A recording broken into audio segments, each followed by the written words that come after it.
सोचो एक sand apocalypse जहां चारों तरफ एंडलेस सैंड ड्यून्स के नीचे सब कुछ दब चुका है। नीचे जायंट मॉन्स्टर्स छिपे हुए हैं और लोग रिसोर्सेज के आखिरी टुकड़ों के लिए लड़ रहे हैं। और इस रूइंड सैंड वर्ल्ड में सिर्फ एक लड़का है जो अपने आसपास की सारी सैंड को कंट्रोल कर सकता है। क्या तुम इमेजिन कर सकते हो कि वो क्या कर सकता है? पूरा वर्ल्ड उसके हाथ में है और उसकी पोटेंशियल लिमिटलेस है। तो ये सब कैसे शुरू हुआ? 100 ईयर्स पहले एक बीम ऑफ लाइट अर्थ पर गिरा और सब कुछ निगल गया। ब्लू प्लैनेट को पूरी तरह सैंड में बदल दिया। जो थोड़ी ह्यूमैनिटी बची उसने अपना स्ट्रॉन्ग होल्ड बनाया। जियोन, हमारा प्रोटैगोनिस्ट, एक मिजरेबल पेजेंट है जो कुछ बास्टर्ड्स के बीच फंसा है जो दूसरों को मारने में मजा लेते हैं। लेकिन हमारा लड़का कोई कमजोर नहीं है, क्योंकि उसने भी जवाब दिया, ये याद करते हुए कि उसने कभी सच में किसी को नहीं मारा। बस एक छोटा एक्सीडेंट हुआ था। एक आदमी उसका सामान चुराने आया और गलती से मर गया। इस दुनिया में अवेकनर्स होते हैं जिन्हें गॉड्स जैसा माना जाता है। ये सोचकर कि उसने किसी ऐसे आदमी को मार दिया जिसका कनेक्शन लियोंग से था जो खुद अवेकेंड है, वो डर गया। वही बास्टर्ड उसके पंच से प्रभावित नहीं हुआ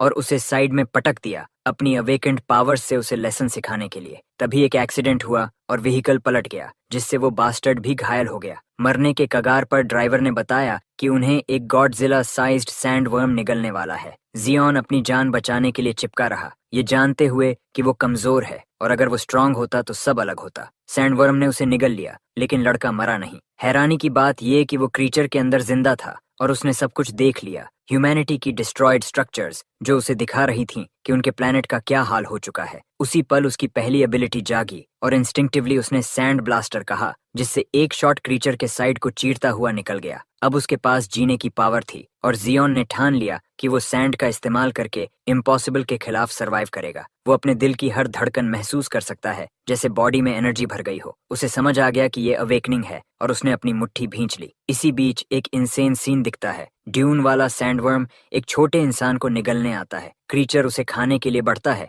लेकिन जियोन वहीं खड़ा रहता है, हटने से इनकार करते हुए। तभी अचानक एक आदमी आता है और उसे बचा लेता है, कहते हुए कि लड़का उसके सामने है। वो जियोन को हवा में उछाल देता है और वो जोर से जमीन पर गिरता है। जियोन रेत थूकते हुए सोचता है कि ये रैंडम आदमी अचानक मिनाटो नामिकाजी की तरह कैसे आ गया। लेकिन जैसे ही वो ऊपर देखता है वो डर जाता है। उस आदमी ने ब्लेड सैंडवर्म की गर्दन में घुसा दिया और उसके शरीर से टार जैसी ब्लड निकलने लगती है। वो आदमी क्रीचर को चिढ़ाता है कि उसे इतना ऊपर चढ़ना पड़ा और सोचता है कि क्या उसे नीचे भेज दे। फिर वो किक मारता है सोर्ड को और अंदर धकेलते हुए मॉन्स्टर को खत्म कर देता है। जियोन शॉक में है। इतने पावरफुल आदमी के लिए भी सैंडवर्म को मारना आसान नहीं होता। ये उसका पहला एनकाउंटर था और इससे पहले कि वो कुछ समझे, एक ब्लू हेयर्ड क्यूट लड़की आती है और बताती है कि ये कैप्टन जैंग योंग बैम है, जो हमेशा फ्लैशी रहते हैं। जियोन को समझ ही नहीं आता कि ये लोग अचानक कहाँ से आ रहे हैं, जैसे हवा से निकल रहे हों। लड़की अपने कैप्टन की तारीफ करती रहती है। उसकी बॉडी देखकर ही जियोन समझ जाता है कि वो बहुत पावरफुल है,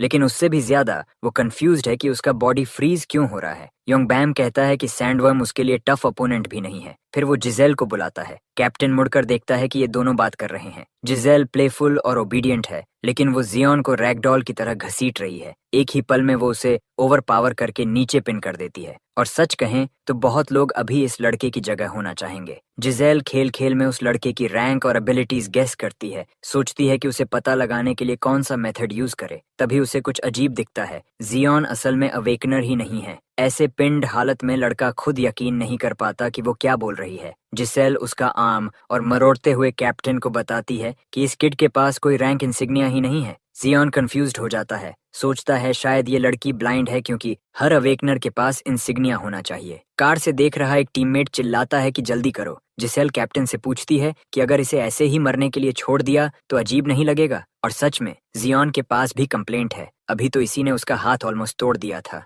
योंग बॉम लड़के की आंखों में देखकर जिसेल को आदेश देता है कि इसे पीछे फेंक दो, क्योंकि ये माइन की तरफ जा रहा था। अगला सीन, टूटी हुई राइड में नॉइजी ग्रुप बैठा है। योंग बॉम की टीम बिल्कुल पीसफुल नहीं है, हर तरफ शोर है। जियोन को पीछे लगेज की तरह बांध दिया गया है। वो उनकी बातें सुनता है, तभी सैंड अंदर ड्रिफ्ट करने लगती है। असल में ये जियोन ही है जो सैंड को कंट्रोल कर रहा है, कंफर्म करते हुए कि उसकी पावर्स अवेकन हो चुकी हैं। फिर भी उसे समझ नहीं आता कि कोई उसका रैंक इंसिग्निया क्यों नहीं देख पा रहा। जब वो खुद देखता है तो उसे भी मार्क अजीब लगता है। कलर ऑरेंज है, लेकिन सैंड जैसा दिखता है। अवेकनर की क्लासिफिकेशन लाइट के कलर से होती है। Magic types blue, combat maniacs red, बाकी टाइप्स की बातें सुनी गई हैं, लेकिन सैंड कंट्रोल करने वाला कोई नहीं देखा गया। जियोन आसानी से सैंड मैनिपुलेट कर रहा है, ये यूनिक एबिलिटी है। डाउनसाइड ये है कि ये एफ रैंक है, लेकिन उसकी पोटेंशियल इन्फिनिट है, डिजर्ट की तरह अडेप्ट करने वाली। जियोन खुश है और डिसाइड करता है कि सही समय तक अपनी पावर्स छुपाएगा, क्योंकि एक दिन वो पूरे डिजर्ट को कंट्रोल कर सकता है और शायद पूरे प्लेनेट को डोमिनेट कर दे। अब सवाल ये है कि वो हीरो बनेगा या विलन।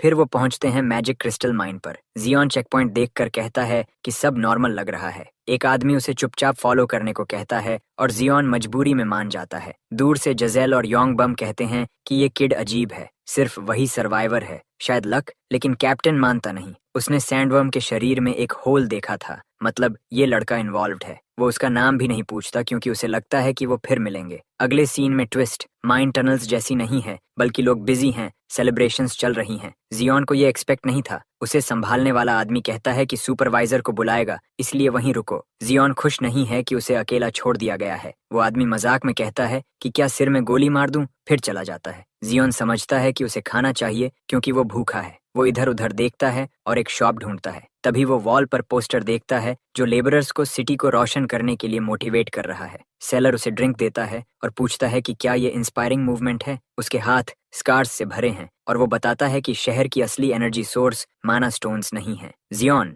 जिसे समझ नहीं आ रहा कि बात किस दिशा में जा रही है, असली एनर्जी सोर्स के बारे में पूछता है। बूढ़ा आदमी उसकी तरफ इशारा करके कहता है, तुम जैसे लोग ही असली एनर्जी सोर्स हो। तुमसे जो चाहो करवाया जाता है और तुम्हारी जगह लेने के लिए हमेशा कोई और मौजूद होता है, यानी ये एक एंडलेस सोर्स है। ये सुनकर जियोन इरिटेट हो जाता है और पलटकर बोलता है कि बूढ़े को अपने बचे हुए दिनों की चिंता करनी चाहिए। बूढ़ा हंसकर कहता है कि उसकी उम्र में सब कुछ इंटरेस्टिंग लगता है और वो जियोन के सैंडवर्म के अंदर जाने के बारे में भी जानता है, जिससे लड़का और शॉक्ड हो जाता है। वो आगे कहता है कि ऐसे किड्स जल्दी ही सैंडवर्म का खाना बन जाते हैं, ये जगह छुपने के लिए नहीं है। जियोन डिफेंड करता है कि वो सिर्फ पैसे कमाने आया है। बूढ़ा उसे पीछे देखने को कहता है, वहाँ जंक का ढेर है। जियोन समझ नहीं पाता। तब बूढ़ा बताता है कि ये उन लोगों के बचे हुए सामान हैं जो यहाँ आए और खत्म हो गए। यहाँ हर कोई माइन में जाने के टेम्पटेशन से लड़ता है, लेकिन माना स्टोन्स बहुत टेम्पटिंग हैं। डर के मारे न्यूबीज अपनी चीजें बेचते हैं अपनी जिंदगी बचाने के लिए, जैसे अपनी सोल बेच रहे हों। लेकिन अंत में कुछ नहीं बदलता, सब कुछ खो जाता है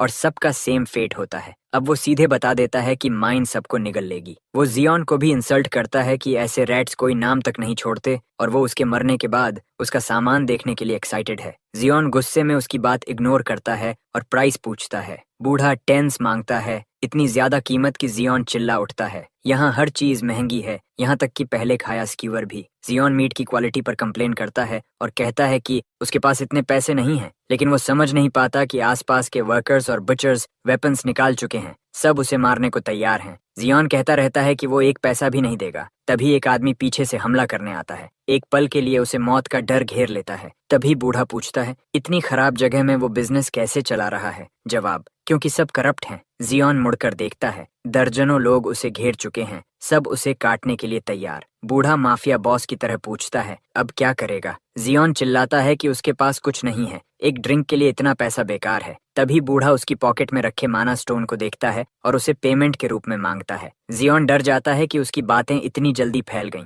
वो आदमी कहता है, स्टोन दे दो, फेयर प्राइस देगा, लेकिन जियोन मना कर देता है। उसने इसे पाने के लिए बहुत स्ट्रगल किया है। वो बात करने की कोशिश करता है, लेकिन उसकी बात कोई नहीं सुनता। तभी एक मस्कुलर आदमी उसका सिर पकड़कर टेबल पर पटक देता है और कहता है कि इसे यहीं दफना दो। गुस्से में जियोन अपनी पावर एक्टिवेट करता है, सैंड ब्लास्टर, और बूम, उस आदमी का हाथ हवा में उड़ जाता है। गलत आदमी से पंगा लिया था। वो कटा हुआ हाथ सीधे उन लोगों के बीच गिरता है जो जियोन को मारने के लिए तैयार थे। जियोन शब्दों से बात करने से इनकार करता है और सैंड स्पाइक्स छोड़ने की सोचता है, हर करप्ट आदमी को वहीं खत्म करने के लिए। कम से कम उसके दिमाग में तो यही होता है, क्योंकि असल में ऐसा कुछ भी कूल एक्शन नहीं होता। इसके बजाय जियोन की नाक से खून बह रहा है। वो खोया हुआ सा खड़ा है और अपनी किस्मत को कोस रहा है। अंत में उसे अपना मेना स्टोन बूढ़े के हवाले करना पड़ता है। उसे वही देना पड़ता है जो वो चाहता था। बूढ़ा उस चीज के साइज से इम्प्रेस हो जाता है और कहता है कि ये करीब 100 सोल का होगा। फिर वही बेकार कीमत की बात आती है, क्योंकि जियोन पलटकर कहता है कि इसके साइज से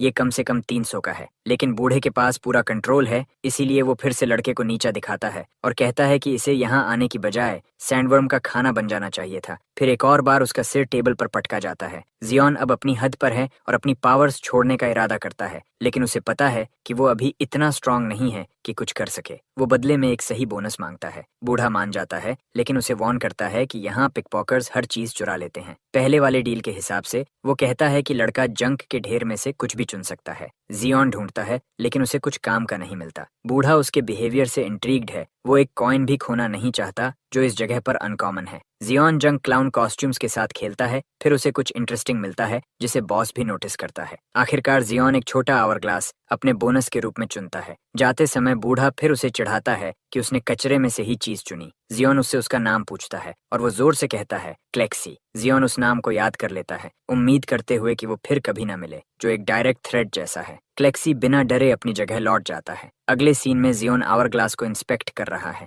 उसे पता चलता है कि ये करीब 10 मिनट्स में खाली होता है। वो अपने रूम में है और अपनी एबिलिटी टेस्ट करने के लिए गहरी सांस लेता है। फिर वो ट्यूब पर फोकस करता है और अंदर की सैंड को मूव करने का ऑर्डर देता है, लेकिन शॉकिंगली कुछ भी नहीं होता। जियोन खुद को बेवकूफ महसूस करता है, खाली रिफ्लेक्शन को घूरते हुए कंफ्यूज्ड है कि उसकी पावर्स अवेकनिंग जैसी क्यों नहीं है। उसकी एबिलिटी एक मिस्ट्री है, क्योंकि उसने किसी और को ऐसा करते नहीं देखा, लेकिन उसे जंकयार्ड से अजीब वाइब्स मिल रही हैं। ये आवर ग्लास जैसे जानबूझकर वहां रखा गया था, जैसे उसे बुला रहा हो। वो अपने फीलिंग्स समझ पाता उससे पहले ही एक बेवकूफ दरवाजा तोड़कर अंदर आता है और पूछता है कि क्या वो नया लड़का है। तुरंत जियोन को गालियां दी जाती हैं और उसे डांटा जाता है कि वो माइन में क्यों नहीं है। मैनहो नाम का आदमी उसे बिल्कुल रिस्पेक्ट नहीं देता। जियोन खुद के लिए रिस्पेक्ट मांगता है, लेकिन उसे सीधा पंच पड़ता है और वो हवा में उड़ जाता है। मैनहो दूसरा पंच मारता है और उसका पेट अंदर तक हिला देता है, उसे चुप रहने को कहता है। फिर वो उसे जमीन पर दबाता है जैसे वो कोई मांस का टुकड़ा हो। वो उसे अनअवेकेंड लूजर कहता है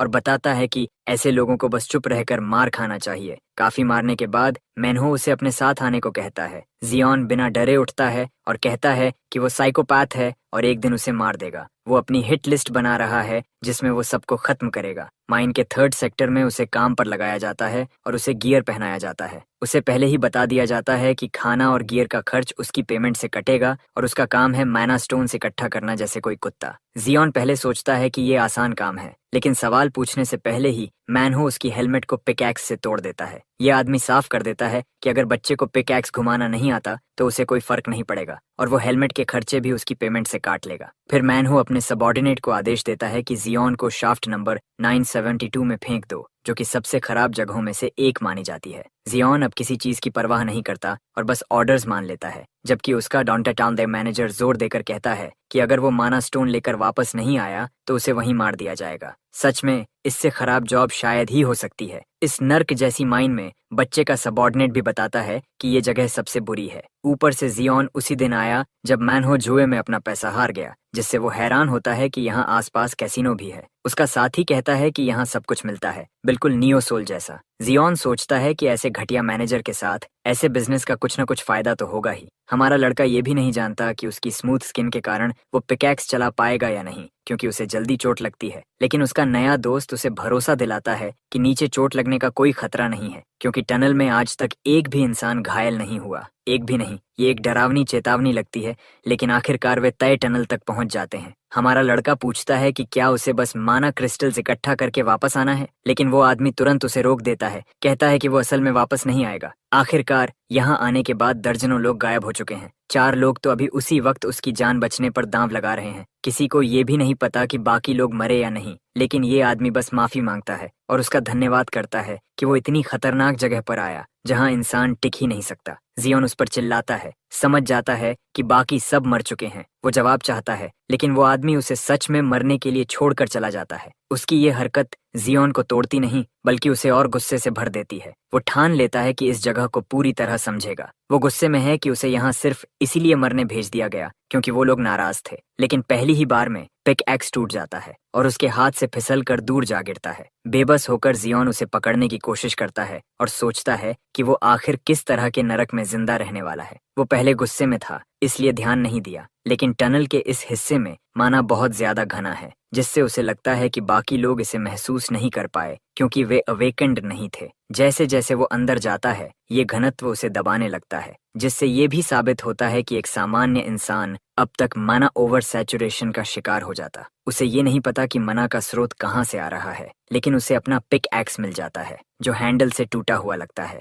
वो बस इसे पाकर खुश होता है और जैसे ही वो अपनी किस्मत के लिए शुक्रगुजार होता है, वो अचानक एक खाली जगह पर कदम रख देता है, जिससे उसकी आंखें डर से फैल जाती हैं। वो अबिस उसे नीचे खींच लेता है और अचानक एक पोर्टल के प्रकट होने से जियोन चौंक जाता है। उसका हेलमेट भी टूटे हुए पिकैक्स के पास गिर जाता है। यहाँ से कहानी उसके अतीत के एक फ्लैशबैक में चली जाती है, जहाँ उसने बहुत दुख भरी जिंदगी जी थी। उसके आसपास के लोग हमेशा कहते थे कि वो मर जाएगा। उस छोटे बच्चे को जीने के लिए हर पल लड़ना पड़ा और कई बार पीटा गया, सिर्फ इसलिए क्योंकि वो अच्छे से खाना चाहता था। जब भी उसने कोई सपना देखा, लोगों ने उसे कुचल दिया और आखिर में उसने किसी को मार भी दिया, डर और अपराध बोध से भरा हुआ, सोचते हुए कि अब उसकी जिंदगी खत्म हो जाएगी। वो लड़का भागा जितनी तेज दौड़ सकता था, ताकि वो ऐसी जिंदगी पा सके जहां उसे मरने का डर न हो। लाइजरोंग का नाम उसे सताता रहा। वापस जियोन पर आते हैं, जो पोर्टल से गिरने के बाद बेहोश पड़ा है। खुद को संभालते हुए वो उठता है और सोचता है कि ये जगह इतनी गर्म क्यों लग रही है। आसपास की राख देखकर वो अपनी किस्मत को कोसता है, क्योंकि देखो, ये छोटा सा हेलस्केप उसे सीधे एक आग से भरे खतरनाक डंजन में ले आया। एक पत्थर लुढ़कता हुआ जियोन के पास आता है, जिसे वो पकड़ लेता है, लेकिन तुरंत समझ जाता है कि ये बेहद गर्म है। वो तुरंत उसे फेंक देता है और उसे कोसता है। इससे एक बात साफ हो जाती है कि वो किसी सपने में नहीं है। अच्छी बात यह है कि नियो सोल के लोग डंजन में उतरने की तैयारी का अनुभव रखते हैं। उसका हाथ जल चुका है, लेकिन वो समझ जाता है कि ये वॉल्केनिक ऐश है। दूसरे शब्दों में, अगर जियोन जल्दी यहाँ से नहीं निकला तो वो बड़ी मुसीबत में पड़ जाएगा। अपनी पैंट का टुकड़ा फाड़कर वो अपने मुंह पर बांधता है और सोचता है कि अगर इस डंजन का एंट्रेंस है तो एग्जिट भी कहीं होगा। उसे शक है कि एग्जिट ज्वालामुखी के पीक पर होगा, जो इस जगह का सबसे ऊंचा पॉइंट है। यहाँ रुकना मतलब पक्की मौत, क्योंकि वॉल्केनिक ऐश उसे घुट कर मार देगा। आसपास कोई मॉन्स्टर नहीं है, तो ये उसके लिए सबसे अच्छा मौका है कि वो शॉर्टेस्ट रूट ले। इसी भरोसे के साथ वो तेजी से भागता है, खुद को ऑल पावरफुल जियोन मानते हुए, जो कभी हार नहीं मानता। वो ये सब बोलता तो है,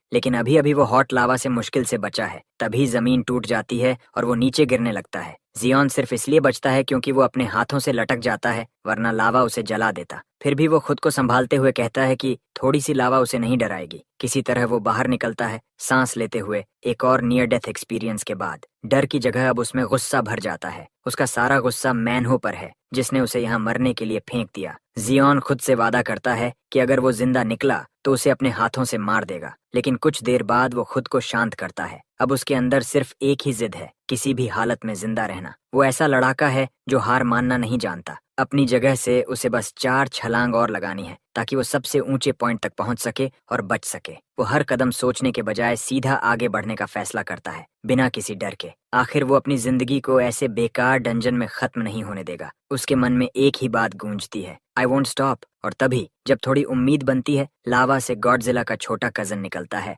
और उसे निगलने की कोशिश करता है। वो उसे अपने मुंह में पकड़कर फिर से लावा में चला जाता है, लेकिन अचानक उसकी नजर ऊपर जाती है। जियोन बच गया है। वो किसी तरह दूसरी तरफ पहुंच गया और अपनी जान बचाने के लिए लटका हुआ है। इस मुश्किल लड़ाई से उसने सीखा कि वो वॉल्केनिक ऐश को कंट्रोल भी कर सकता है, जिसने उसकी जान बचाई। वो नीचे उतरता है मॉन्स्टर के पास और इतनी गर्मी में लगभग बेहोश हो जाता है। ये डंजन बहुत ज्यादा खतरनाक है। यहाँ का एनवायरनमेंट ही मॉन्स्टर से ज्यादा डरावना है। उसकी नाक अंदर से जल रही है, सांस लेना मुश्किल हो रहा है, उसकी चेतना डगमगा रही है और मौत का ख्याल बार बार उसके दिमाग में आ रहा है। लेकिन वो हार नहीं मानता। खुद को याद दिलाता है कि उसने कहा था वो नहीं रुकेगा। उसकी मोटिवेशन ये है कि उसकी अभी तक कोई गर्लफ्रेंड नहीं है, तो यहाँ मरना ठीक नहीं। फिर वो वॉल्केनिक ऐश को कंट्रोल करता है और अपने अंकल से पहले ही माफी मांग लेता है कि वो आगे क्या करने वाला है। तभी वो जायंट मॉन्स्टर फिर से लावा से निकलता है। हमारा लड़का अपनी पूरी ताकत से जवाब देता है और अचानक एक आवाज उसे सुनाई देती है,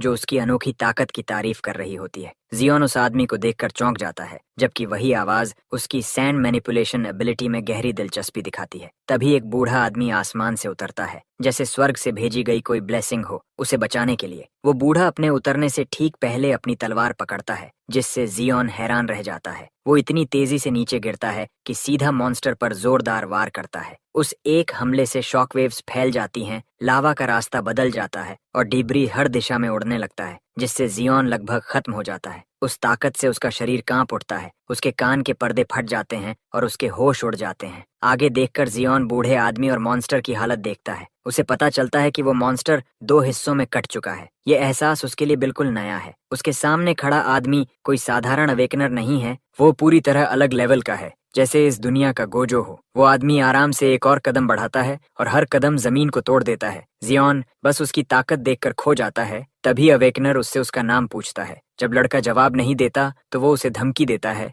कि अगर उसने 3 तक गिनती से पहले जवाब नहीं दिया तो बुरा होगा। गिनती शुरू होती है और जैसे ही वो 1 पर पहुंचता है, वो आदमी भूत की तरह उसके सामने आ खड़ा होता है। लेकिन वो जियोन को कुछ नहीं करता, बस पूछता है कि वो इतना घबराया हुआ क्यों दिख रहा है। असल में जियोन उसके फटे हुए कानों की वजह से उसकी आवाज ठीक से सुन ही नहीं पा रहा। उसके शरीर पर कई चोटें हैं, लेकिन बूढ़ा ये समझ नहीं पाता। अवेकनर तलवार निकालता है और सोचता है कि अगर लड़का नहीं बोलेगा तो उसे मार देना चाहिए। तभी जियोन की सुनने की शक्ति वापस आती है और वो डर कर बोलता है कि उसे कुछ समझ नहीं आ रहा और दया की भीख मांगता है। ये सुनकर अवेकनर खुश होता है कि लड़का बेकार नहीं है। वो फिर उसका नाम पूछता है और लड़का बताता है जियोन। ये सुनकर वो आदमी उसका मजाक उड़ाता है कि उसका नाम कितना बेकार है, जिससे जियोन सोचने लगता है कि खुद इसका नाम क्या होगा जो इतना एटीट्यूड दिखा रहा है। तभी वो बूढ़ा एक पत्थर को चूर कर देता है और कहता है कि उसका नाम डायोडिन है। लेकिन जियोन को समझ नहीं आता कि वो आखिर कर क्या रहा है। अवेकनर उल्टा उससे पूछता है कि वो क्या कहना चाहता है।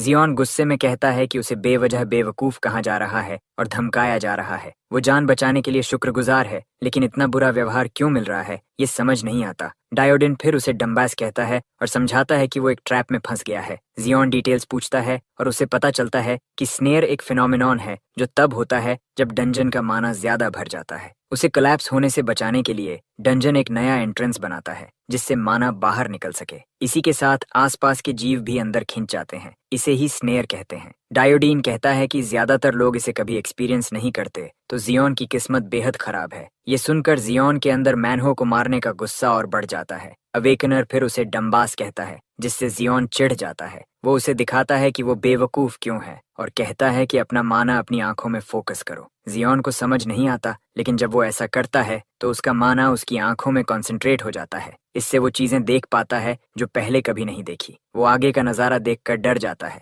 जबकि डायोडिन खुश होता है कि अब वो समझ गया है कि वो किससे सामना कर रहा है। वो मैजिक बीस्ट जिसे उसने देखा था स्टेल्थ एबिलिटी वाला क्रीचर है जो अपने शिकार को बिना एहसास हुए खत्म कर देता है, ठीक वैसे ही जैसे जियोन लगभग निगल लिया गया था। वही क्रीचर पूरे समय उसके सामने था, फिर भी जियोन खतरे की जरा सी आहट तक महसूस नहीं कर पाया। वैसे जब डायोडिन ने पहले पत्थर को काटा था, असल में वो इस दूसरे मॉन्स्टर को मार रहा था। अगर उस बूढ़े ने मदद नहीं की होती तो हमारा लड़का बिना समझे ही मर जाता। यानी ये दूसरी बार है जब उसने उसकी जान बचाई, जिससे ये सवाल उठता है कि वो कितना ताकतवर है। अपनी जिज्ञासा शांत करने के लिए जियोन उससे उसकी असली पहचान पूछता है, लेकिन वो फिर उसे डम्बस कहकर डांटता है और कहता है कि वो बस डायोडिन है। जियोन चिल्लाता है कि वो इतना मजबूत कैसे है। जब वो पूछता है कि वे कहाँ हैं, तो डायोडिन बताता है कि वे डंजन के अंदर हैं। वो बूढ़ा इस जलती हुई जगह को अपना हंटिंग ग्राउंड बताता है और कहता है कि ध्यान से देखो, अब वो अपनी ताकत दिखाएगा। फिर वो अपनी तलवार निकालता है और जोर से क्रेयॉन चिल्लाता है। उसी पल शॉकवेव्स फैल जाती हैं और जियोन अपने कान पकड़ लेता है। पहले तो उसे कुछ समझ नहीं आता,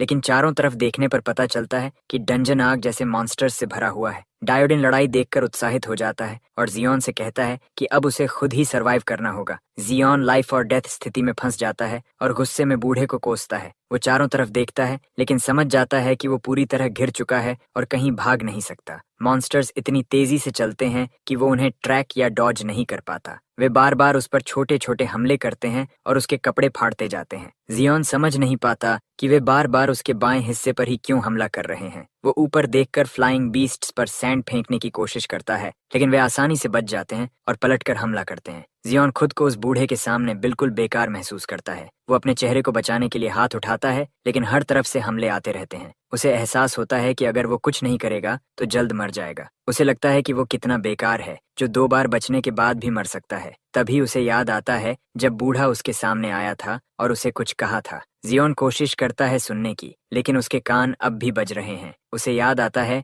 कि डायोडिन ने कहा था कि आंखों से नहीं, माना से देखो। खुद को कमजोर कहने के बावजूद वो हार नहीं मानता और दुश्मनों को महसूस करने का तरीका ढूंढने लगता है। वो धीरे धीरे अपनी आंखों में माना इकट्ठा करता है और उसकी प्यूरिटी बढ़ाता है। वो ध्यान लगाकर माना के फ्लो को महसूस करता है और इस बार वो सफल हो जाता है। अब वो बीस्ट्स के अंदर की मैजिक पावर महसूस कर सकता है और उन्हें ट्रैक कर पाता है। जैसे ही वे उसके करीब आते हैं, वो वॉर करता है और 2 लावा बर्ड्स को मार गिराता है। इसी दौरान डायोडिन बड़े मॉन्स्टर से लड़ रहा होता है और हर पल का मजा ले रहा है। वो कहता है कि उसे याद भी नहीं कि आखिरी बार कब वो इतनी एक्साइटमेंट महसूस कर रहा था। फिर वो आगे बढ़कर एक जोरदार पंच मारता है और एक बड़े क्रोकोडाइल जैसे मॉन्स्टर को 2 टुकड़ों में बांट देता है। उसे खत्म करने के बाद वो कहता है कि अफसोस, वो उसके लायक ओपोनेंट नहीं था। वो निराश लगता है क्योंकि उसे लड़ाई में मजा नहीं मिला। फिर वो आह भरता है और कहता है कि अब डंजन्स की संख्या पहले से काफी कम हो गई है। उधर जियोन उस बड़े मॉन्स्टर को इतनी आसानी से गिरते देख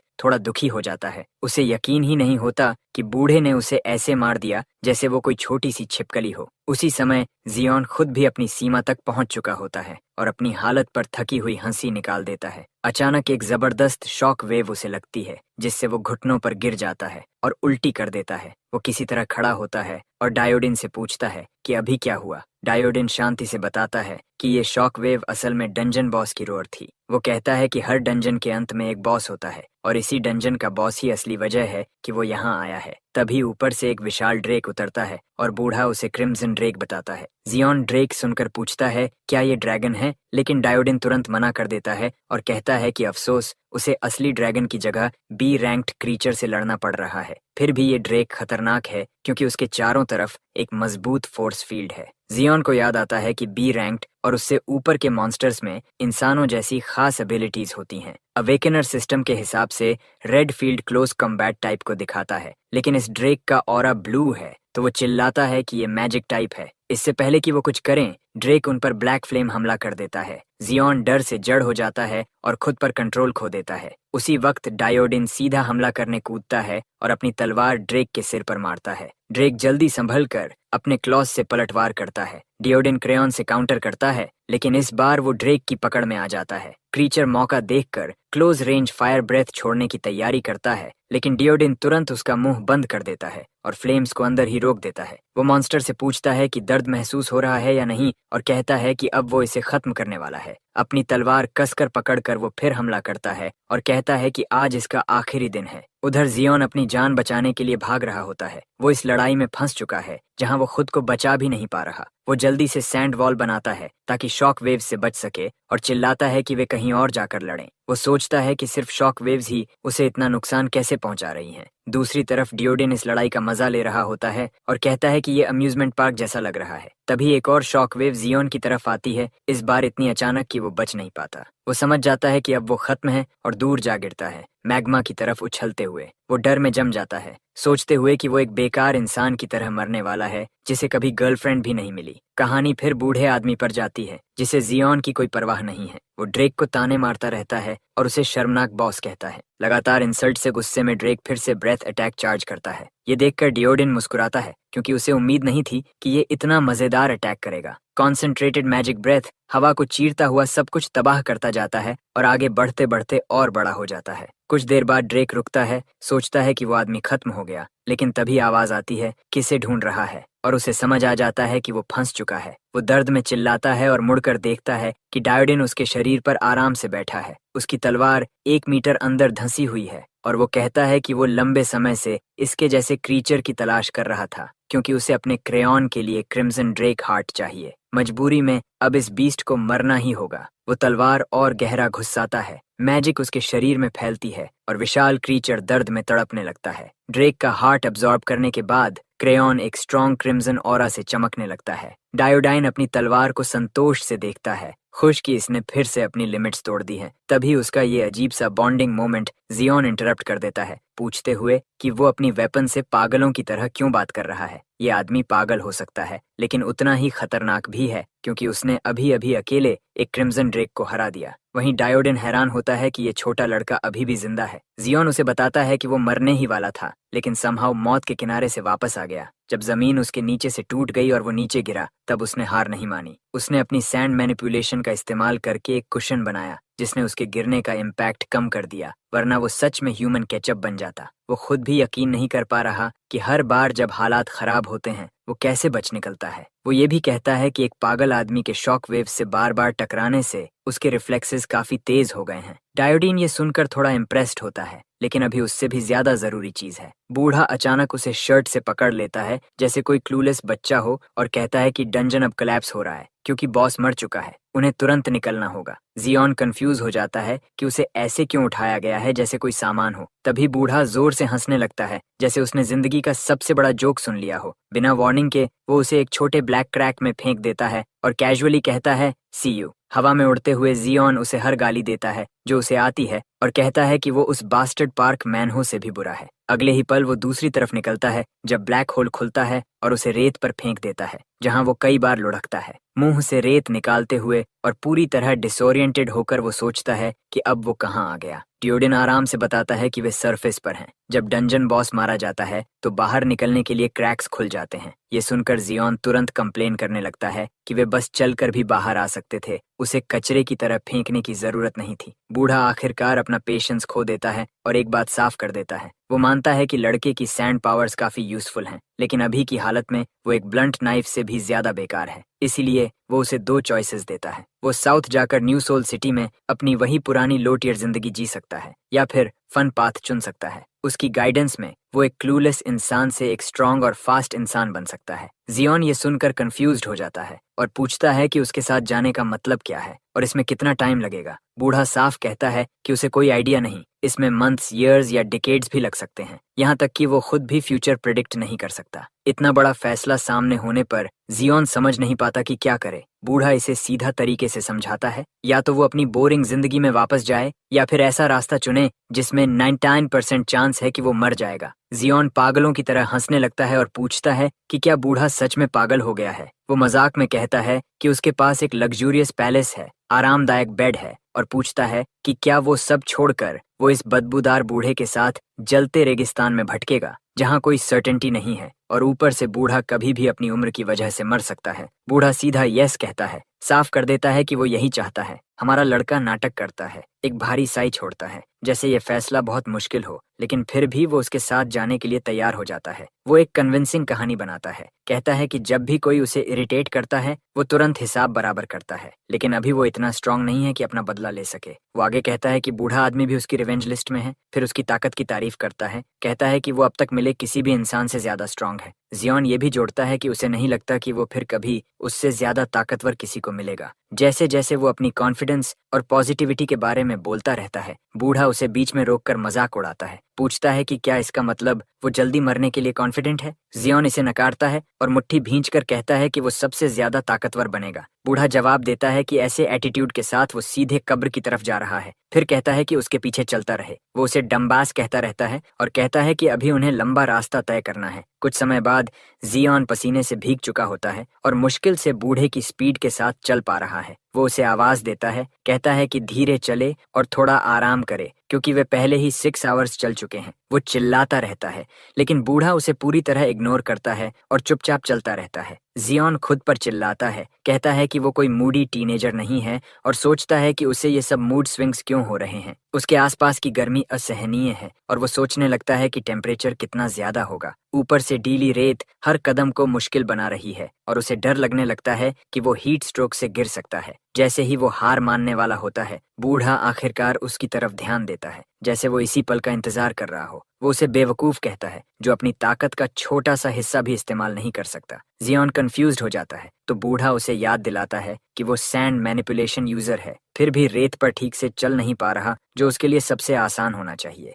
जियोन कहता है कि वो अभी कुछ दिन पहले ही अवेकेंड हुआ है और अभी F क्लास है, लेकिन डायोडीन तुरंत चिढ़ जाता है। वो कहता है कि उसे उसकी क्लास से कोई फर्क नहीं पड़ता, फिर पूछता है कि क्या वो सोचता है कि लोग S क्लास पैदा होते हैं और वो अकेला है जो डिसएडवांटेज में है। बूढ़ा उसका कॉलर पकड़ता है और पूछता है कि क्या वो सिर्फ इसीलिए हार मानने वाला है क्योंकि उसे ब्लेसिंग्स नहीं मिली। वो चिल्लाता रहता है और गुस्से में उसे वापस रेत पर गिरा देता है, कहता है कि खुद ही अपनी एबिलिटी समझे। डायोडिन कहता है कि अपना दिमाग इस्तेमाल कर और अपनी ताकत को समझ, क्योंकि लिमिट्स तोड़ने के लिए उसे खुद ही सीखना होगा। जियोन सोचता है कि शायद बूढ़ा सही है, लेकिन तभी वो फिर चिल्लाता है और धमकी देता है कि अगर वो नहीं समझ पाया तो मर जाएगा। जियोन फिर से कोशिश करता है और अपनी एबिलिटी पर ध्यान देता है। उसे पता है कि वो लगभग 5 mm तक ही सैंड कंट्रोल कर सकता है। वो समझता है कि रेत सिर्फ एंकल तक है और अगर वो इसे सॉलिड बना दे तो चलना आसान हो सकता है। वो सैंड को कंप्रेस करके सॉलिड बनाने की कोशिश करता है और आखिरकार सफल हो जाता है। अब डिजर्ट में चलना आसान लगने लगता है, लेकिन जल्दी ही उसे एहसास होता है कि उसका माना तेजी से खत्म हो रहा है और वो इसे ज्यादा देर तक मेंटेन नहीं कर सकता। फिर वो प्लान बी अपनाता है और माना को अपनी लेग्स में कंसंट्रेट करता है, जो सरप्राइजिंगली काम करता है। उसे बार बार कोशिश करते देख बूढ़ा चुपचाप मुस्कुराता है, अपने जवान दिनों को याद करते हुए। जियोन भले ही खुद को F क्लास कहता है, लेकिन डायोडिन को लगता है कि उसका माना कंट्रोल और पोटेंशियल कम से कम E या D लेवल का है। बूढ़े को उसमें साफ पोटेंशियल दिखता है। तभी जियोन कुछ नया डिस्कवर करता है और एक्साइटेड हो जाता है। वो भागकर बूढ़े के पास आता है और कहता है कि वो सिर्फ अपने पैरों के नीचे की सैंड कंट्रोल कर रहा है और अब चलना आसान हो गया है। जैसे ही वो ओवर कॉन्फिडेंट होकर उसे मिडिल फिंगर दिखाता है और चैलेंज करता है, बूढ़ा उसे सिर पर घूंसा मार देता है। वो लड़के से कहता है कि बेकार चीजों में समय बर्बाद करना बंद करे, नहीं तो वो मर जाएगा। जियोन तुरंत गिर जाता है और बेहोश हो जाता है। जब वो जागता है तो खुद को अंधेरे में रेत पर मुंह के बल पड़ा पाता है। बीफ जर्की खाते हुए डायोडिन कहता है कि अच्छा हुआ वो जाग गया, उसे यहाँ तक उठाकर लाना काफी मुश्किल था। जियोन उठने की कोशिश करता है और शिकायत करता है कि उसका पूरा शरीर दर्द से भरा है। बूढ़ा उसे जर्की का टुकड़ा फेंकता है और कहता है कि उसकी जवानी की कहानी ध्यान से सुने। उसके मुताबिक वो अच्छे दिन थे, जब कमजोर होना मौत का कारण नहीं था और ताकतवर लोगों का काम कमजोरों की रक्षा करना होता था। लेकिन अब वो दुनिया खत्म हो चुकी है और वो उसे याद करता है। कहानी जल्दी खत्म होती है और वो कहता है कि अगर मरना नहीं चाहता तो उठ जाए। जियोन चुपचाप उसकी बात मानता है। हैरानी की बात है कि बूढ़ा उसे एक और जर्की देता है। उसे एहसास होता है कि इस आदमी के पास बहुत अनुभव है, चाहे वो कितना भी कमजोर दिखे। वो देखता है कि बूढ़े के पुराने दांत होने के बावजूद वो आसानी से जर्की खा रहा है। देखकर उसे तरीका समझ आता है। सीधे चबाने के बजाय पहले उसे सलाइवा से नरम करना चाहिए। यही सही तरीका है इस सूखे डिजर्ट में खाने का। उसे लगता है कि बूढ़ा सिर्फ खाना नहीं दे रहा, बल्कि उसे सर्वाइवल सिखा रहा है। इसके बाद दोनों रात में फिर निकलते हैं। रास्ते में जियोन बार बार जर्की मांगता है, लेकिन बूढ़ा उसे चुप रहने को कहता है। कुछ देर बाद ठंड बहुत बढ़ जाती है। वो लगातार छींकने लगता है और उसका शरीर कांपता है, जबकि बूढ़ा आराम से बैठा रहता है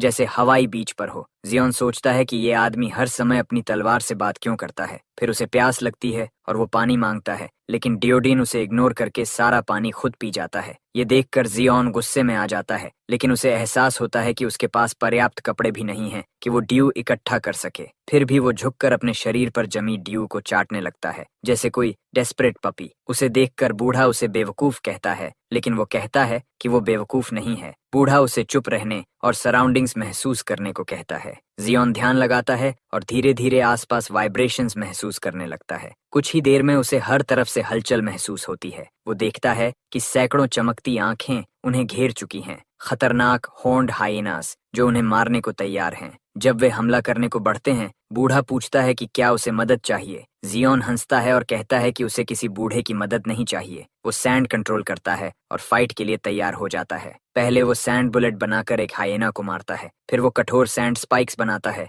जो आसपास आने वाले किसी भी क्रीचर को मार देते हैं। लेकिन जैसे जैसे लड़ाई बढ़ती है, उसकी ताकत खत्म होने लगती है। वो गुस्से में चिल्लाता है जैसे वो किसी एंडलेस ज़ॉम्बीज मोड में फंस गया हो। दर्द उसके सीने में जलता है और वो लगभग गिर जाता है, समझते हुए कि बीस्ट्स के खत्म करने से पहले ही वो माना एग्जॉस्शन से मर सकता है। इससे एक बात साफ हो जाती है, सिर्फ रॉ पावर काफी नहीं है, उसे लड़ने का स्मार्टर तरीका चाहिए। हाथ में एक और सैंड बुलेट बनाकर वो सोचने लगता है कि अपनी एनर्जी को ज्यादा एफिशिएंटली कैसे यूज करे। लेकिन उसकी सोच टूट जाती है जब एक हाइना उस पर झपटता है और उसके हाथ में गहरे दांत गड़ा देता है। किसी तरह वो उसे झटक देता है, लेकिन डैमेज बहुत भयानक है। उसका हाथ छेदों से भरा हुआ है, बिल्कुल स्पंज बॉब जैसा। फिर भी वही इंजरी उसे एक यूरेका मोमेंट देती है। उन होल्स से उसे समझ आता है कि सैंड मैनिपुलेशन को सबसे एफिशिएंटली कैसे यूज करना है। वो शांत खड़ा होकर अपना अगला मूव प्लान करता है, जबकि पूरा पैक उस पर झपटने के लिए दौड़ता है। जैसे ही वे करीब आते हैं, वो अपनी नई टेक्निक छोड़ता है। सैकड़ों बेहद पतले लेकिन तेज सैंड स्पाइक्स एक साथ जमीन से निकलते हैं।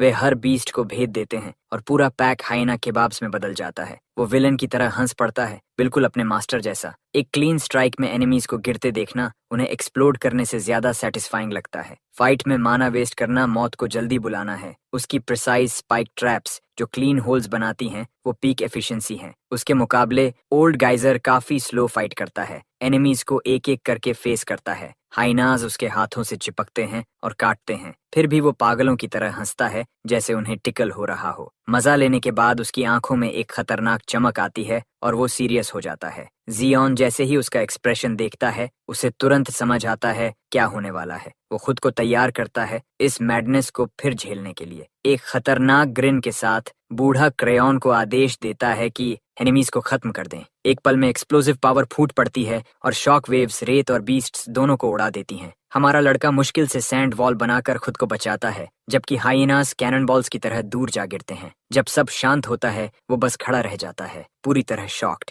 ब्लास्ट का सेंटर और डिस्ट्रक्शन का ट्रेल देखकर उसकी बोलती बंद हो जाती है। वो सोचने लगता है कि डायोडिन इंसान भी है या नहीं, क्योंकि बिना किसी स्किल के ऐसा कोई नहीं कर सकता। उसी समय उसे एहसास होता है कि ऐसे मॉन्स्टर के सामने एरोगेंट होना मौत बुलाने जैसा है। वहीं डायोडिन जोर जोर से खांसने लगता है, अपने ही उठाए धूल में घुटता हुआ। उसी मौके का फायदा उठाकर हॉर्न्ड हाइना का एल्फा उस पर झपटता है और अपने लाइटनिंग चार्ज्ड हॉर्न से उसे भेद देता है। अचानक अटैक से बूढ़ा नीचे देखता है, हैरान कि बीस्ट के पास मैजिक फील्ड है। उसने इसे अंडर एस्टिमेट किया था क्योंकि ये कम से कम बी रैंक का है। जियोन घबरा जाता है और उसे चिल्लाकर सावधान करता है, लेकिन उसकी चिंता बेकार साबित होती है। डायोडिन आराम से हाइना के हॉर्न को पकड़ लेता है जैसे वो उसी का हो। लाइटनिंग की चमक से उसे कोई फर्क नहीं पड़ता। ये देखकर जियोन का दिमाग काम करना बंद कर देता है, जैसे एरर शेयर्स ऑफ 4 हो गया हो। एल्फा भी डर जाती है और पीछे हटती है जब वो देखती है कि बूढ़ा उसकी लाइटनिंग का मजा ले रहा है, जैसे वो मसाज हो। इसके बाद वो कहता है कि अब इसका अंत है।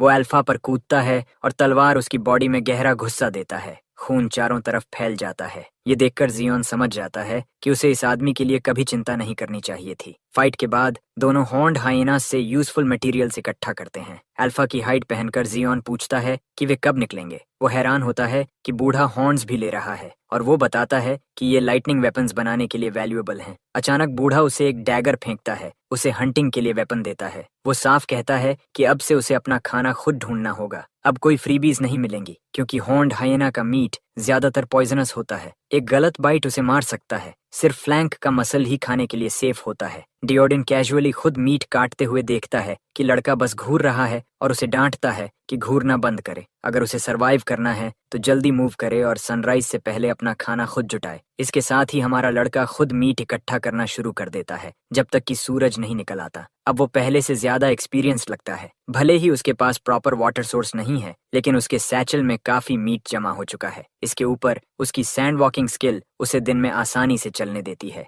थोड़ा घमंडी होकर वो बूढ़े को चिढ़ाता है, पूछता है कि क्या उसे चलने में दिक्कत हो रही है और क्या वो उसकी एबिलिटी से जेलस है। इस बार वो पंच डॉज भी कर लेता है और टंग निकाल कर उसे चिढ़ाता है, लेकिन दूसरा वार जो क्रेयॉन से आता है उसके दिमाग को ठिकाने लगा देता है। रेत थूकते हुए डियोडिन कहता है कि उसकी पीठ दर्द कर रही है और कोई सस्ता ट्रिक उसे खास नहीं बनाता। जियोन मुंह बनाता है और कहता है कि वो बस मजाक कर रहा था। वो पहले से प्यासा था, अब उसका मुंह सूखी रेत से भर गया है। तभी उसे महसूस होता है कि कुछ अलग है। उसका मुंह अब उतना सूखा नहीं है, हवा थोड़ी नम लग रही है। वो सोचता है कि शायद हेलुसिनेशन है, लेकिन डायोडिन के चेहरे से समझ आता है कि ये सच है। सामने के ड्यून के पार उन्हें डिजर्ट ओएसिस दिखता है। ड्यून पर चढ़ते ही जियोन खुशी से चिल्लाता है कि उसे आखिर असली लेक दिख रही है। वो बिना सोचे समझे रेत पर फिसलता हुआ नीचे जाता है, पानी तक पहुंचने के लिए बेताब। बूढ़ा निराश होकर टंग क्लिक करता है, लेकिन उसे रोकता नहीं। जियोन सीधे पानी में सिर डाल देता है और अपनी सूखी स्किन को ठंडा होने देता है। आंखें बंद करके वो इस राहत का आनंद लेता है। इतने समय से डिजर्ट की गर्मी में फंसा था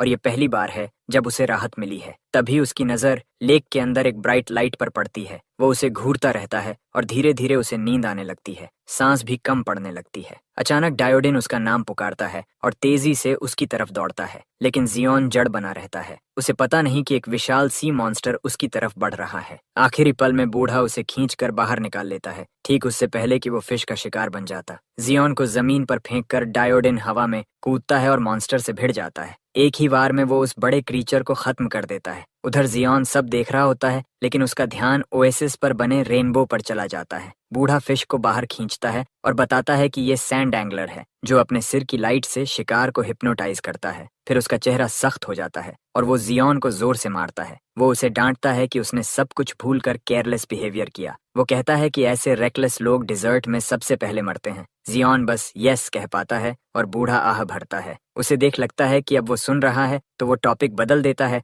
और कहता है कि मॉन्स्टर की स्किन उतारना शुरू करे। सैंड एंगलर एक सी रैंक बीस्ट है और इसकी बेली स्किन रोब बनाने के लिए परफेक्ट है। जियोन पूछता है कि क्या बूढ़े को रोब चाहिए, जिससे वो और गुस्सा हो जाता है। वो उसे बेवकूफ कहता है और कहता है कि वो ब्रेनलेस स्टारफिश से भी ज्यादा डम है। जियोन मजाकिया तरीके से फिर से डर जाता है और नर्वस होकर माफी मांगता है। बूढ़ा आगे कहता है कि ये फिश भले म्यूटेट हो चुकी है, लेकिन फिर भी अर्थ की स्पीसीज जैसी लगती है। वो जियोन से कहता है कि इसे ध्यान से देखे, क्योंकि ये पहली बार है जब वो असली फिश देख रहा है। हमारा लड़का ये कंक्लूजन निकालता है कि फिश सच में डरावनी होती हैं और फिर स्किन उतारने में लग जाता है। उसे खराब तरीके से करते देखकर डायोडिन कहता है कि फिश को ऐसे ट्रीट करना बंद करे जैसे वो अपनी ग्रैंडमा को मसाज दे रहा हो। हमारा हीरो उसे कहता है कि अपने काम से काम रखे, फिर टास्क पर ध्यान देता है। उसे समझ आता है कि स्किन बहुत टफ है और नॉर्मल नाइफ से नहीं कटेगी। जियोन फिर अपने ब्लेड में माना चैनल करता है, उसे शार्प बनाता है ताकि आसानी से स्किन कट सके। वो नाइफ से स्केल्स हटाता है और उन्हें छोटे नीडल्स बना देता है। थ्रेड के लिए वो टेंडन्स यूज करता है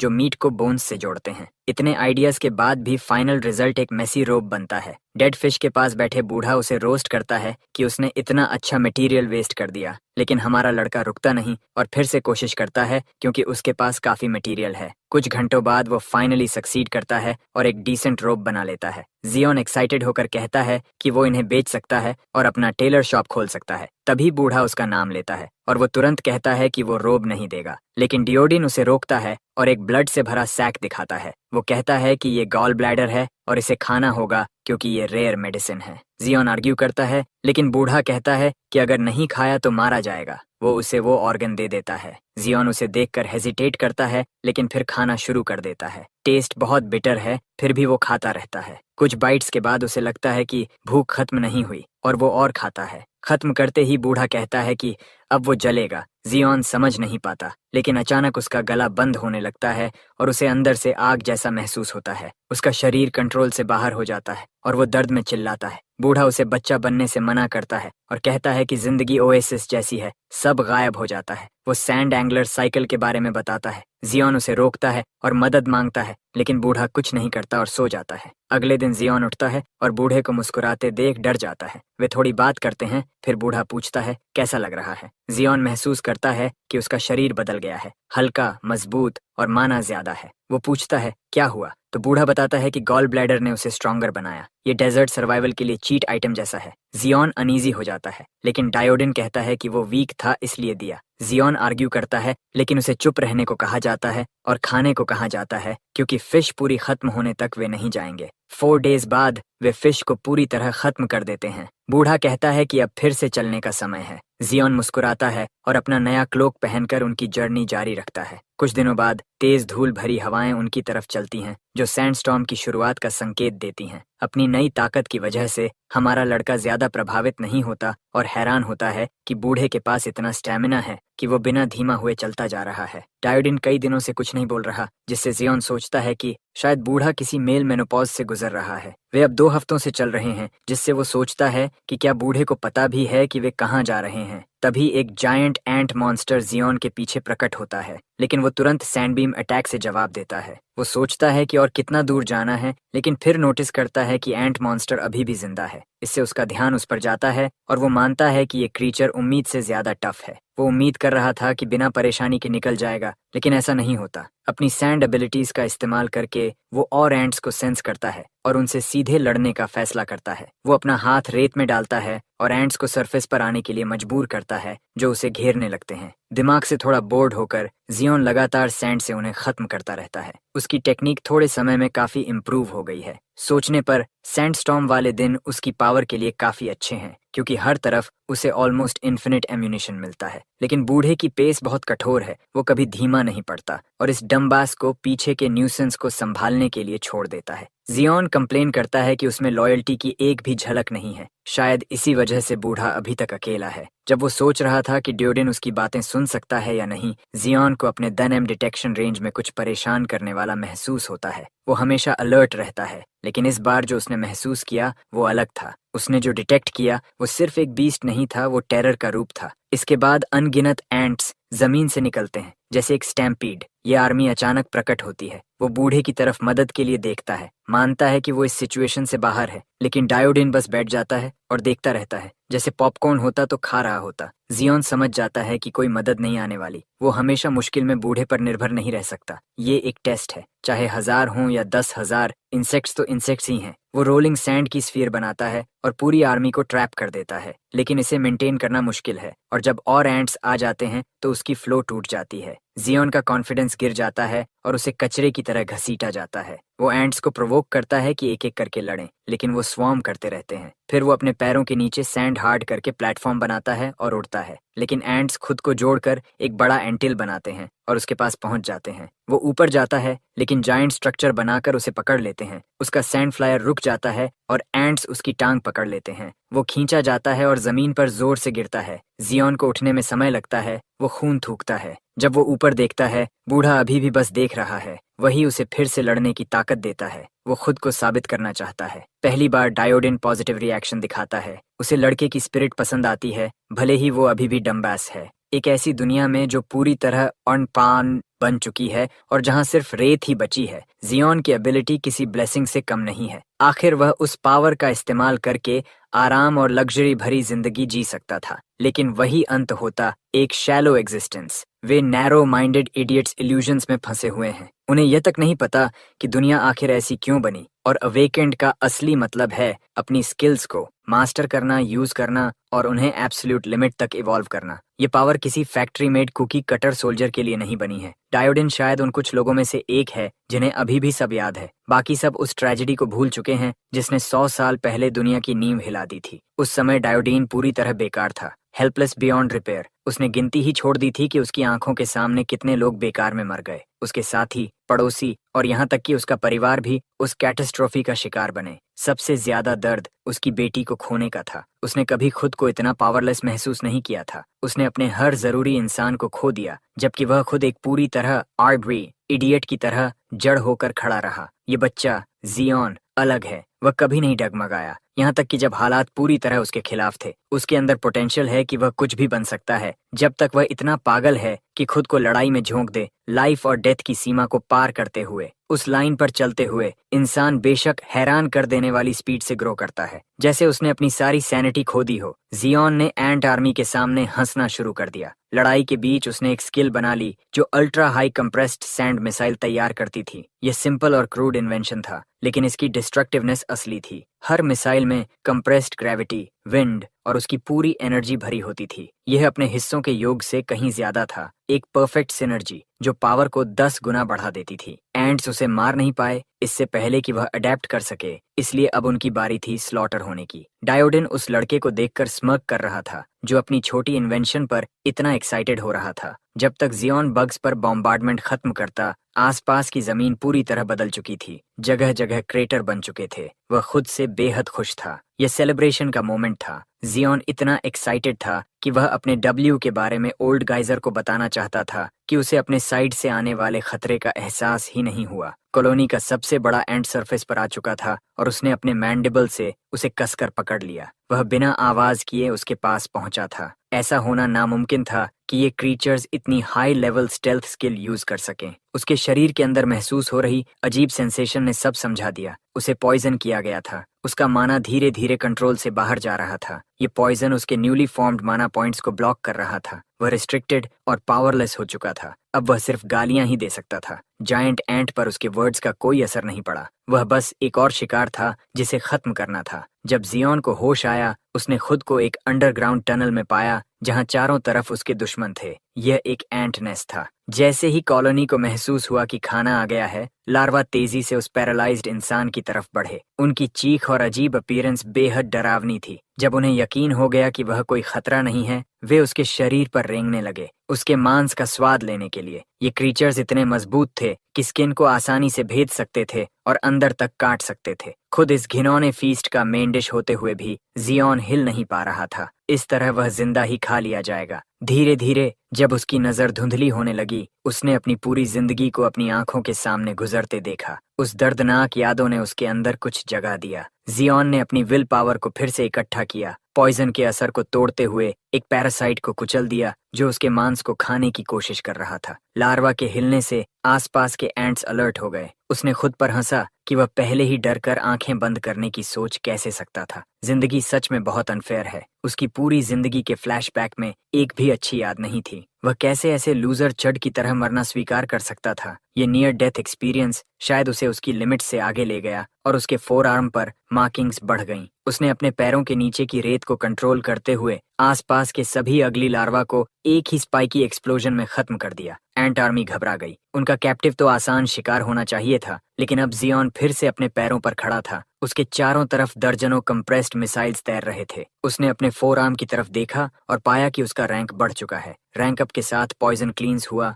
स्टेमिना रिस्टोर हुई और माना कैपेसिटी भी काफी बढ़ गई। उसके मार्ग पर दूसरी सैंडी लाइन पिछले कुछ दिनों की नॉन स्टॉप मेहनत का नतीजा थी जो उसने गाइजर के साथ की थी। रॉ पावर से लेकर माना कैप तक सब कुछ उसकी पहले वाली एफ रैंक एबिलिटीज से बिल्कुल अलग लेवल पर पहुंच चुका था। और फिर भी इतने सारे सैंड मिसाइल्स होने के बावजूद वह एंट क्वीन को एक खरोंच तक नहीं दे पा रहा था। जायंट बग ने पलटकर हमला किया, अपनी तेज चलने वाली लिम्ब से उस पर वार करते हुए। उसका सिंपल लेकिन इफेक्टिव स्ट्राइक पत्थरों को तोड़कर उन्हें रेत में बदल रहा था। जियोन ने अपनी सैंडी बराज जारी रखी, लेकिन क्वीन का कैरेपेस पूरी तरह इम्पेनेट्रेबल था। इस पॉइंट पर वह उस काले एक्सोस्केलेटन पर बस एक छोटा सा डेंट भी चाहता था। क्वीन की डिफेंस इनसेन थी। कुछ और बेकार कोशिशों के बाद उसने मान लिया कि सैंड मिसाइल्स से कुछ नहीं होगा, चाहे वे कितने भी पावरफुल क्यों न हों। ऐसे में उसे अपनी पूरी स्ट्रैटेजी बदलनी पड़ेगी। जरूर कोई तरीका होगा उस अनब्रेकेबल आर्मर को तोड़ने का। स्मैशिंग और पियर्सिंग काम नहीं कर रहे थे तो शायद वह उस टफ कैरापेस को उखाड़ने की कोशिश कर सकता था।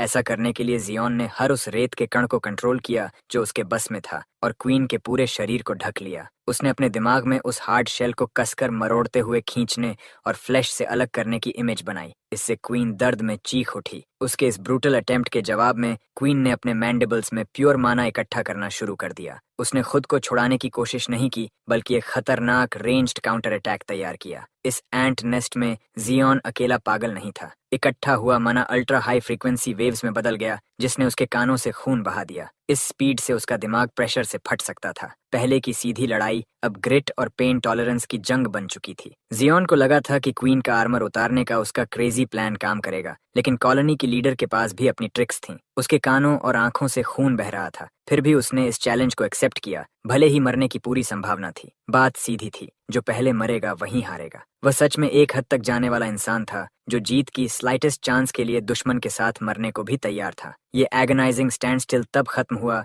जब जियोन ने महसूस किया कि उसकी कॉन्शियसनेस टूट रही है। उसके शरीर के अंदर कुछ स्नैप हुआ और उसका माइंड से कनेक्शन कट गया। शायद वह अपनी एब्सोल्यूट लिमिट तक पहुंच चुका था। उसका शरीर इस चैलेंज को संभाल नहीं पा रहा था। वह खुद से नफरत करने लगा था कि वह इतना कमजोर और बेकार क्यों है। गाइजर ने शायद उसके अंदर की आवाज सुन ली जब वह उसे जमीन से उठा रहा था। अपनी यूजुअल स्माइल के साथ डायोडीन ने उसे लगभग मर जाने के लिए डांटा। चमत्कारिक तरीके से जियोन ने फिर से अपने बॉडी और माइंड का कनेक्शन जोड़ लिया। उसने मजाक में कहा कि वह आखिरी हिट गाइजर को देगा, लेकिन अब दखल देने की जरूरत नहीं थी। वह सी रैंक वुल्फ एंट क्वीन उससे कहीं ज्यादा मजबूत थी, फिर भी उसने हार नहीं मानी। उसने आखिर तक लड़ाई लड़ी और अपनी परसिस्टेंस और क्रिएटिविटी से जीने का हक कमाया। डायोडिन पहली बार उसे ओपनली प्रेज कर रहा था जब से वे साथ आए थे। बस दुख की बात यह थी कि जियोन के ईयर ड्रम्स पूरी तरह फट चुके थे, इसलिए वह उसकी एक भी बात नहीं सुन सका। उसकी हालत समझकर बूढ़े आदमी ने उसका शरीर उठाया और उसे वुल्फ एंट क्वीन की लाश के पास ले गया।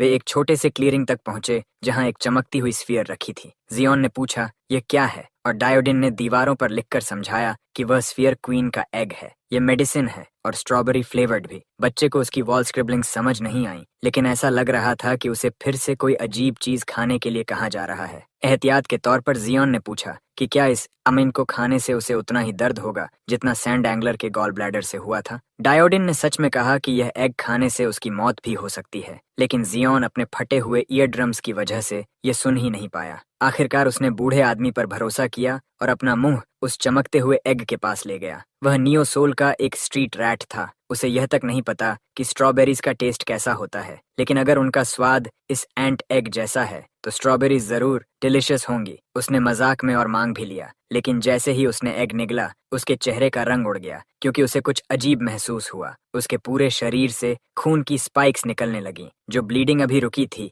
वह फिर से शुरू हो गई। वह एक प्रोसेस से गुजर रहा था जिसे ऑर्गन इन्वर्जन कहा जाता है। इसका मतलब होता है अंदरूनी अंगों का मरोड़ना और उलटना। आमतौर पर क्वीन एंट का एग एक डेडली पॉइजन की तरह इस्तेमाल होता है। इसका थोड़ा सा हिस्सा भी इंसान के इंटरनल ऑर्गन्स को जबरदस्ती उलट सकता है। अंगों को छेदा और मरोड़ा जाता है जैसे उन्हें किसी कांटेदार डंडे से हिलाया जा रहा हो। ज्यादातर लोग इस दर्द और शौक से मर जाते। जैसे जैसे यह दर्द उसके दिमाग को घेरता गया, जियोन ने बूढ़े आदमी को कोसा कि वह उसे बार बार नर्क में धकेल रहा है, लेकिन डायोडिन बस उसकी सर्वाइवल चांसेस बढ़ाने की कोशिश कर रहा था। ऑर्गन इन्वर्जन के अगले फेज में वह डरावनी फिल्म के लीकिंग फॉसेट की तरह लिटर्स खून उलटने लगा। ये किसी चमत्कार से कम नहीं था कि वह अभी भी खड़ा था। धीरे धीरे खून की कमी और शौक उसे घेरने लगे। उसने पिछले कुछ दिनों की जर्नी को याद करना शुरू किया। उसे लगा था कि उसे कोई भरोसे लायक इंसान मिल गया है, लेकिन शायद डायोडाइन एक सैडिस्टिक बूढ़ा निकला। शायद वह उसके लिए बस एक और बेवकूफ था। वह अपने ही खून में फिसल कर गिर गया और डायोडाइन उसे जमीन पर तड़पता हुआ देखता रहा।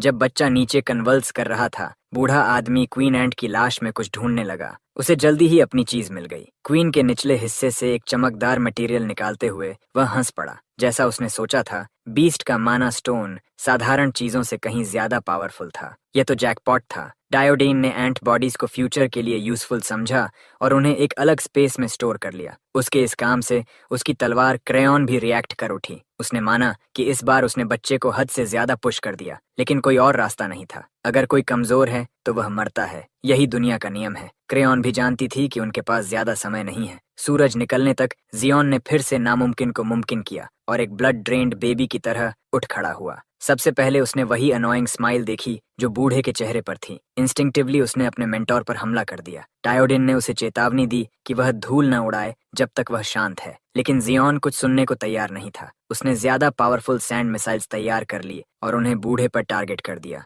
डायोडिन उसे रोकने की कोशिश करता रहा, लेकिन उसने हमला कर ही दिया। उसे दोष भी नहीं दिया जा सकता। वह ऑटो पायलट पर था। उसे लगा कि बूढ़ा उसे मारना चाहता था। उसकी सैंड ने डायोडिन को गहराई तक दबा दिया। वह एक बदला लेने वाले स्पिरिट की तरह बिहेव कर रहा था। सैंड वेव्स के साथ उसने कॉलोनी की छत से लटक रहे स्पाइकी स्टैलेक्टाइट्स को भी इस्तेमाल किया। उसने रेत से उन्हें काटा और एक बड़े स्पाइक को बूढ़े पर गिरा दिया। उसका यह कॉम्बो अटैक काफी पावरफुल था, लेकिन इससे उसका सारा माना और स्टेमिना खत्म हो गया। जब वह अपनी जान पर हुए अटैक की कहानी बार बार सुना रहा था, बूढ़ा आदमी बस आह भरकर उसकी इंटेलिजेंस पर सवाल उठाने लगा। हाँ, क्वीन के एग में ऐसे टॉक्सिन्स हो सकते हैं जो दिमाग तक खराब कर दें, लेकिन फिर भी ये कोई बहाना नहीं कि वह अपने उस मोटे दिमाग का थोड़ा भी इस्तेमाल न करे। जियोन हैरान रह गया कि गाइजर अपनी जगह खड़ा रहा और उसका पूरा कॉम्बो बिना एक खरोंच के झेल गया। अगर डियोडीन सच में उसे मारना चाहता तो एक उंगली के फ्लिक से ही उसका काम खत्म हो जाता। इतना ताकतवर इंसान किसी कीड़े जैसे इंसान को पॉइजन करने की जहमत क्यों उठाएगा? ये बात थोड़ी इंसल्टिंग थी, लेकिन जियोन को मानना पड़ा कि इसमें लॉजिक है। गाइजर ने समझाया कि क्वीन का एग एक लीथल पॉइजन है जो खाने वाले के ऑर्गन्स को मरोड़ता और चीरता है। अगर कोई इसे सरवाइव कर जाए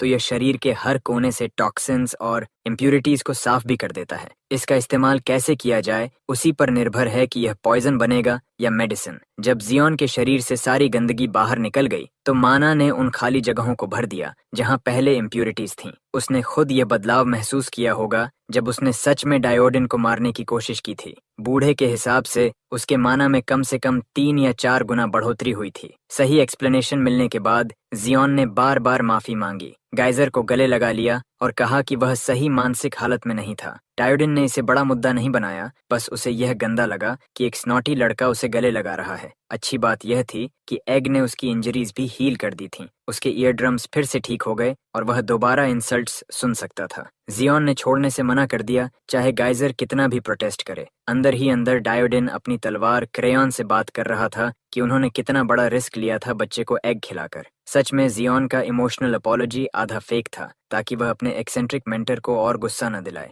फिर भी गाइजर को लगा कि यह रिस्क वर्थ था। अगर बच्चा जल्दी स्ट्रांग नहीं हुआ तो वह सिर्फ डेड वेट बन जाएगा। कभी कभी रेकलेस गैम्बल काम कर जाते हैं, जैसे आज हुआ। डायोडिन ने जियोन को ऐसे उठा लिया जैसे उसका कोई वजन ही न हो। अब समय था इस अंधेरी एंट कॉलोनी से बाहर निकलने का। जियोन थोड़ा कंफ्यूज्ड था कि बूढ़ा उसे फिर क्यों उठा रहा है जब वह खुद चल सकता है, लेकिन उन्होंने काफी समय अंडरग्राउंड बर्बाद कर दिया था, इसलिए ऊपर जाने का सिर्फ एक तेज तरीका बचा था। जब बूढ़े ने कॉलोनी की छत की तरफ इशारा किया, जियोन समझ गया कि उसे चाहे पसंद हो या नहीं, चोट तो लगेगी। कुछ ही पलों बाद शांत डिजर्ट की सतह नीचे से अचानक टूटकर खुल गई। डियोडिन मजे में था, तेजी से आगे बढ़ते हुए। जियोन को उसकी यह रेकलेस स्पीड बिल्कुल पसंद नहीं आई। वह सोच रहा था कि वे एक बार नॉर्मल लोगों की तरह ट्रैवल क्यों नहीं कर सकते। गाइजर शायद आराम से चलने के लिए मान जाता, अगर यह बेवकूफ 4 दिन तक सोता न रहता। डायोडिन को उस इंसान पर तरस आया जो भविष्य में इस बच्चे से शादी करेगा। उनकी मजाक और टीजिंग तब रुकी जब बूढ़े ने दूर कुछ देखा। जियोन ने दावा किया कि अब उसे कुछ भी सरप्राइज नहीं कर सकता, लेकिन जैसे ही उसने भी देखा, वह चुप हो गया। उनके सामने एक विशाल लैंड टॉर्टोइस था जो एक छोटे आइलैंड जितना बड़ा था। वह उनसे करीब 30 किलोमीटर दूर था, फिर भी उसका साइज साफ दिख रहा था। डायोडिन ने बताया कि उसे मोबाइल फोर्ट्रेस आर्चलोन कहा जाता है, एक ऐसा झंझट जिसने उसे कभी चैन नहीं लेने दिया। ये tortoise B rank magic beast था, लेकिन इसकी डिफेंस कई ए रैंक मॉन्स्टर्स से भी ज्यादा थी। इसे टेम करने के बाद लोगों ने इसके शेल को मॉडिफाई करके इसे ट्रांसपोर्ट और मोबाइल फोर्ट्रेस बना लिया था। डायोडिन ने उसे कहा कि वह इसे ध्यान से देखे। ऐसी चीज पहली बार देखने पर कोई भी दुनिया की विशालता के बारे में सोचने लगता है। जब वह मोबाइल फोर्ट्रेस उनके पास से गुजरा तो दोनों बस उसके पैरों के बीच फंसी धूल के बराबर थे। जब टॉर्टोइस रुक गया तो उसके शेल से कोई नीचे कूदा। जिस तरह से वह गाइजर से बात कर रहा था, उसे लग रहा था कि दोनों एक दूसरे को पहले से जानते हैं। काफी समय हो गया था जब ये दोनों बूढ़े फिर से मिले थे।